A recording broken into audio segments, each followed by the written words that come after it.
was, I don't know, how have you digested the St Kilda game a couple of days on now? How does it sit with you? And what was the review like? Well, it's as the review as always is about the areas we can improve upon and any of the areas that we got right. The first half we were disappointed with. The third quarter we won the ball around the clearances and got the ball in our front half. Played the front half game and that was pleasing. And then and our last quarter was very disappointing. So we went through that. Just went through it as we normally do and went through the areas we need to get better at. So. It was just disappointing that we dropped off so much in that last term. Looks like you've lost another couple of guys on due to injuries and whatnot. Can you give us a general fitness update and who you might be getting back this weekend and who you might be losing? Not weekend. Yeah, we just don't know just yet. Obviously, with the shorter breaks, we had a training session this morning.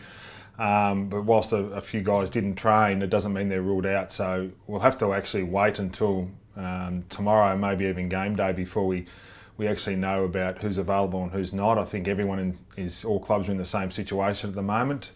That we just don't know. Unfortunately, you need to give the players until the last minute. We expect that most will be okay. So I don't want to sort of speculate just at the moment, but. We need to wait and see how we go and give them every possible minute up until the teams are announced or until game day.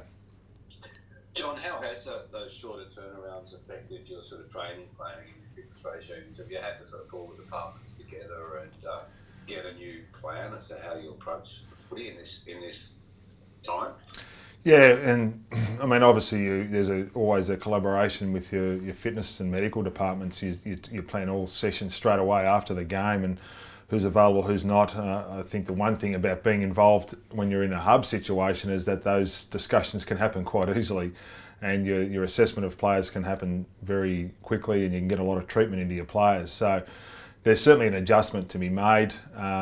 As you'd expect, in a shorter week you don't do anywhere near as much, but we still got a bit of a hit out today, and that was pleasing. We still need to try and get some development work into our younger players, and we're still able to do a little bit of that. You're not able to do as much as you'd like, but you're still able to do a bit. It's just the reality of it at the moment. Is the 5-day break, like everyone, you just have to adjust, and we'll be okay. We just need to make sure our players are not put at risk, the ones that play, and we give them every chance and then make a collaborative decision when we need to. Pardon my ignorance, but when you say development work, what do you mean by that? Well, I mean, just your training. Obviously, your development work of your younger playing group is normally done during the training sessions, and you sort of see the result of that on the weekends, whereas it's a bit flipped now. You're seeing some of the development work on the weekends, and you talk through it through vision because you don't get the time to work with them in a development sense. So that's be the same for every team. So you just have to adjust the way you do things. We still get a bit in what we need to, prioritise what we need to. That's really important, and still get that done when we can. Is part of it just gut feel in terms of management, John, or are you in a position like guys talk to people from other sports in terms of managing these sort of turnarounds that aren't really the norm in AFL? Yeah, it's probably a bit of everything, Rob. You talk to other clubs and there's a lot of assistance goes on in regards to that about what to expect, and but you also have your own people that you trust in regards to they regularly do markers and make sure that they measure how our players are feeling all the time, and then there's always got to be room for gut feel. And sometimes you get that right, sometimes you get that wrong, and you don't get every decision right. But we're here to look after our players, but we're also here to compete and win. And is it particularly tricky having such a young list, because they don't sort of, they're always going to have energy, they're always going to want to put their hands up, but sometimes you almost have to protect them from themselves? Yeah, sometimes. Sometimes you do that, and every player is different. Some of the players can withstand a greater workload even though they're young. Some you just know if you keep pushing them that's not necessarily going to be a good thing. So some of the players go out of the team to train as such. They have a bit of a hit out at the next level, but it's nowhere near as like an 18v18 type scenario in the reserve. So some players will go out of the team, and that'll be part of their development as well, to go out, to take the pressure off in a senior sense, but also to work on some areas they need to work on, and then come back in the team and keep going from there. That's normally the way that that'll work, and certainly the way it'll work at the moment. Johnny, fan of shorter quarters and I suppose shorter matches, and do you think that could be a way in the future to have more games and that sort of thing? Chris Scott was talking about that this morning.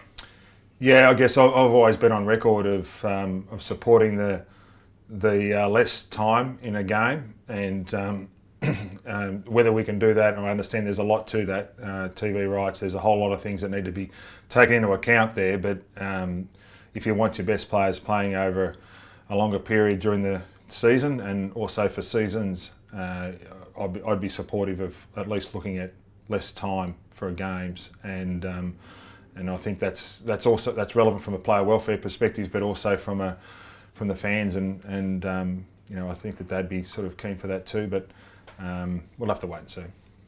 He was also saying that he thinks that players would enjoy playing more matches, but maybe less training. Do you agree? Depends what sort of age group your list is at, and I think that's very much, you look through the eyes of what your list is at and what you think your list needs. I think if you've got a very mature list, there's no question that they just like to play. If you've got a younger list, there's a bit of work you need to do, it's very difficult for a young 18, 19-year-olds, particularly if you have a lot of them, learning on the job all the time against the best players. Sometimes that's really good for them, but you don't want to knock their confidence as well, and you need to be able to train them over pre-season, but also during the week, to be able to develop them. So I think it largely depends on the lens you look through, and what age your list is at. What about Cal Sinclair this Friday night, John? Obviously, Brady's, do you kind of rate that as the biggest challenge he'll have this season, especially with Sam not being there? Yeah, there's a few of them. There's a few elite ruckmen going around at the moment. He came up against two really good ones on the weekend, and we thought he did okay, particularly with the amount of centre bounce dominance that St Kilda had. He comes up another elite one this week. There's been Nat Nui, obviously Max Gorn. There's a few elite ruckmen around, and so it's not an easy task to be able to do that. Brody Grundy, we really rate. We've got to look at him first hand with the All-Stars game, and he's a professional, and he's a great athlete and a real competitor. And so that'll be a challenge for us in that middle of the ground, and if they win their clearances, generally they go pretty well and they get ground position, Collingwood. So it's an important area to try and at least break even with them if you get their nose in front. And certainly Fremantle were pretty competitive in that area last week. It gives you ground position, which is a really good starting spot. John, after the game, you said you had seen the incident with Jane Carlisle and Dane Ramsey, with the broken hand. I'm just wondering if you had a chance to catch that and get a view on what Carlisle was doing there. I think it was well addressed by both Brett Ratton and the AFL. It was something that they were on record for. It's not a great look for the game, but it's been addressed and we move on. It's not something that I dwell on, and to be honest, I spoke to Dane afterwards. It's not something he's dwelling on much at all either. He's just about getting out there and trying to help the team, and these things happen in footy, and he's moved on pretty quickly. So as do we. You can't afford to live your life looking backwards in the mirror about things that happened a few days ago when you get into a 5-day break. I think it was well addressed by the AFL and Brett Ratton, so happy to leave it there.